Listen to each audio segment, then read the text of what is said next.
ശ്രീ ജയചന്ദ്രൻ, അങ്ങേക്ക് കേൾക്കാമോ?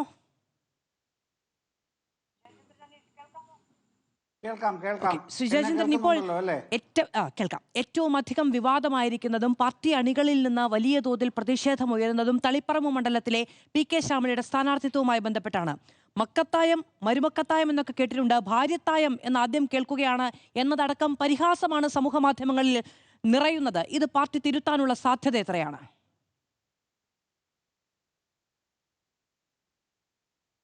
മാധു, ഇതിൽ ശ്രദ്ധിക്കേണ്ട ഒരു കാര്യം, ഇതിനകത്ത് മക്കത്തായമോ അല്ലെങ്കിൽ താങ്കൾ പറഞ്ഞ ഏതെങ്കിലും തരത്തിലുള്ള തായമോ ആയിക്കോട്ടെ, 1964 CPIM രൂപീകരിക്കപ്പെട്ടത്.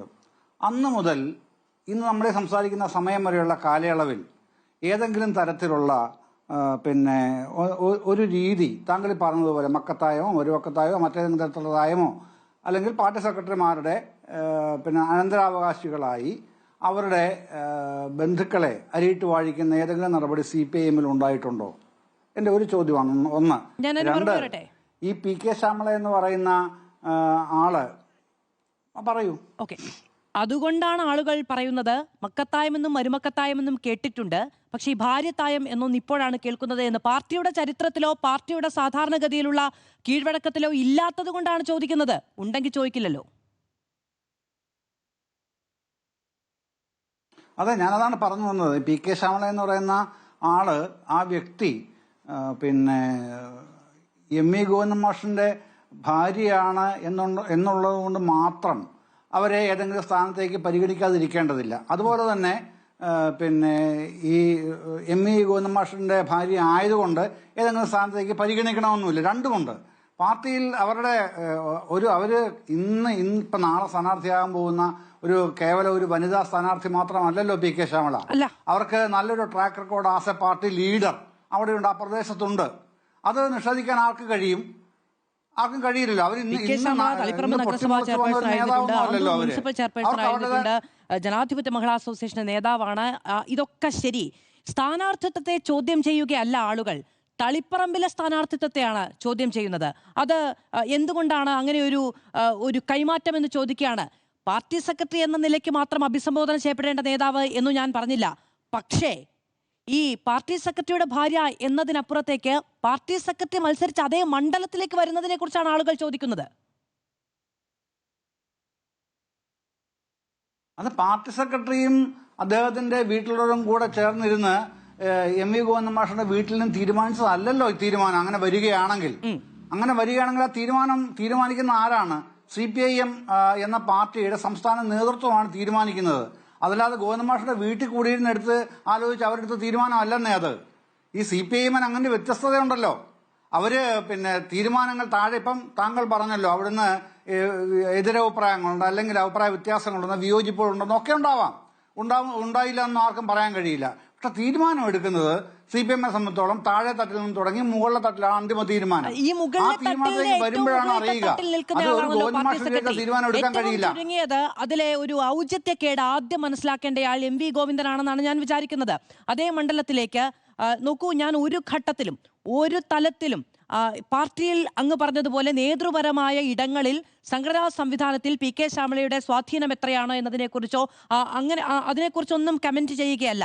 ഞാൻ ചോദിക്കുന്നത് ഈ ഉയർന്നു വന്ന വിമർശനം വിളിച്ചു വരുത്തിയതാണോ എന്നുള്ളതാണ്. വിമർശനങ്ങൾക്ക് അതീതമായ എന്തെങ്കിലും അങ്ങനെ അപ്രമാദിത്വമുള്ള ആരെങ്കിലും ഉണ്ടോ ഈ CPIM-ല്? പോട്ടെ, CPIM എന്നല്ല, ജനാധിപത്യത്തിന്റെ പാർലമെന്ററി വ്യവസ്ഥയിൽ ആർക്കെങ്കിലും അങ്ങനെ അപ്രമാദിത്വം ഉണ്ടോ? ഈ ലിജുവിനെ വിമർശിക്കരുത് എന്നാർക്കെങ്കിലും പറയാൻ പറ്റുമോ? ലിജുവിനെ തിരിച്ച് മറ്റു രാഷ്ട്രീയക്കാരെ വിമർശിക്കരുത് ലിജുവിനോട് പറയാൻ പറ്റുമോ? അങ്ങനെ അപ്രമാദിത്വമൊന്നും ആർക്കും ഇല്ലാന്നേ. വിമർശനങ്ങളും വിയോജിപ്പുകളും ജനാധിപത്യത്തിന്റെ സൗന്ദര്യം തന്നെയാണ്. അത് സ്വാഭാവികമായിട്ട് ഉണ്ടാവുന്നതാണത്. പക്ഷെ അതുകൊണ്ട് അതാണല്ല എന്നുള്ള നിഗമനത്തിലേക്കോ പാർട്ടി അണികൾ തന്നെയാണ്. നമുക്കറിയാം തളിപ്പറമ്പിലെ പാർട്ടിക്കാരെങ്ങനെയാണ്. പാർട്ടി ചിഹ്നത്തിൽ നിന്ന് മാറ്റിക്കുത്തുക എന്ന് പറയുന്നത് ചിന്തിക്കാത്ത അണികളും സംവിധാനവുമാണ് അവിടെയുള്ളത്. അതിനെ അങ്ങ് ചൂഷണം ചെയ്യുകയാണ്. അതായത് ആ നിലയ്ക്കാണ് ഇത്തരത്തിലുള്ള വലിയ പ്രതിഷേധം ഉണ്ടാകുന്നത്. ഇപ്പൊ VS അച്യുതാനന്ദന് സ്ഥാനാർത്ഥിത്വം കിട്ടാൻ വേണ്ടി തെരുവിലിറങ്ങിയതുപോലെയൊന്നും ഉണ്ടാകില്ല. പക്ഷേ വലിയ പ്രതിഷേധം അവിടെ ഉണ്ടാകുന്നത് കണ്ടില്ല എന്ന് നടിക്കാൻ കഴിയുമോ? അല്ലാതെ ആ പാർട്ടിക്ക് ദയവായി വിടുക മാധു. ആരെ സ്ഥാനാർത്ഥിയാക്കണം തളിപ്പറമ്പിൽ എന്നുള്ളത് ആ പാർട്ടിയുടെ ഉത്തരവാദിത്വവും തീരുമാനവുമാണ്. അതിനെ അണികളെ കൊണ്ട് അംഗീകരിപ്പിക്കേണ്ടതോ അവരെ വിജയിപ്പിക്കേണ്ടതോ ഒക്കെ ആ പാർട്ടിയുടെ മാത്രം ബാധ്യതയല്ലേ. ജനാധിപത്യത്തിൽ മറ്റെന്തെങ്കിലും കാര്യങ്ങളാണ് അവരെ കേന്ദ്രീകരിച്ച് ചർച്ച ചെയ്യാനുള്ളതെങ്കിൽ ചർച്ച ചെയ്യാം.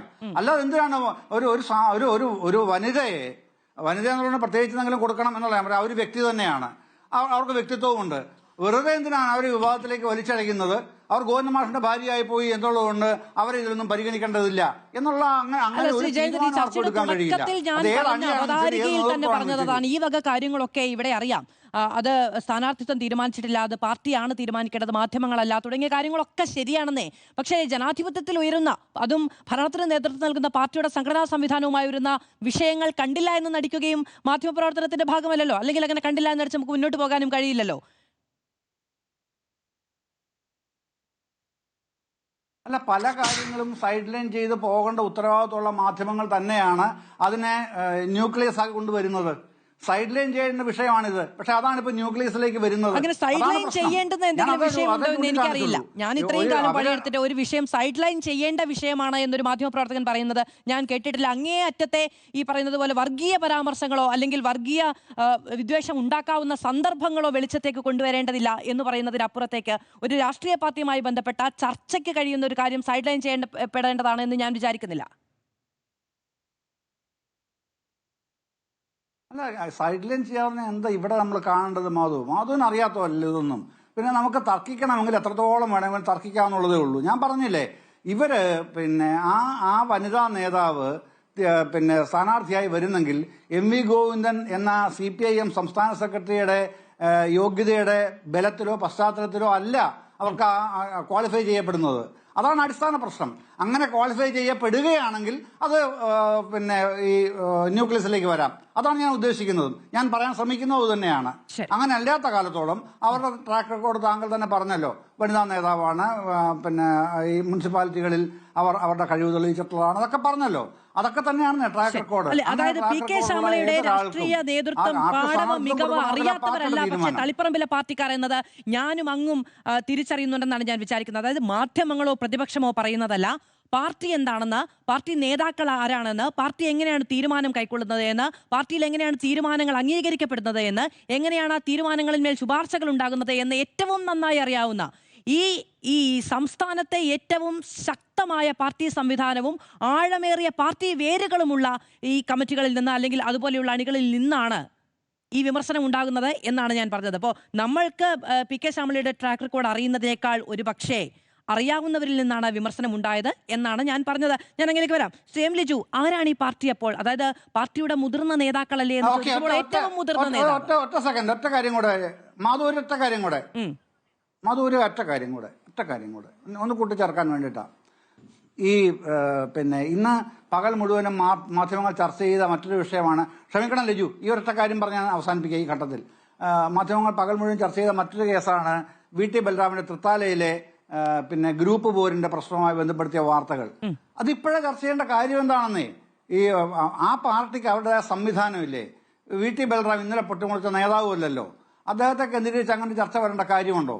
അതുപോലെ ഞാൻ ഇതിന്റെ മറുവശം പറയുകയായിരുന്നു, ചൂണ്ടിക്കാണിച്ചത് മാത്രം. അതുകൂടെ പറയാൻ വേണ്ടിയാണ് സമയം ചോദിച്ചത്. ശരി, അല്ല, ഞാൻ ആ CPM-നെ കുറിച്ച് പറഞ്ഞ അതേ കാര്യമാണ് പറയുന്നത്. VT ബലറാമിനെ കുറിച്ച് തീരുമാനിക്കേണ്ട ഉത്തരവാദിത്തം കോൺഗ്രസിനാണ്, ഇതൊക്കെ പി.കെ. ശ്യാമളയെ കുറിച്ച് തീരുമാനിക്കേണ്ട ഉത്തരവാദിത്തം CPM-നാണ്. ഇതൊക്കെ ശരിയാണ്. പക്ഷേ ചർച്ചകളായി ഉയർന്നു വന്നാൽ അത് ഇരുമ്പ് മറയ്ക്കുള്ളിൽ വെക്കണമെന്നൊരു നിലപാട് മാധ്യമപ്രവർത്തനത്തിൽ ഇല്ല എന്നാണ് എൻ്റെ എളിയ അറിവ്. അതുകൊണ്ടാണ് ഈ വിഷയങ്ങളൊക്കെ ചർച്ചയ്ക്ക് വരുന്നത്.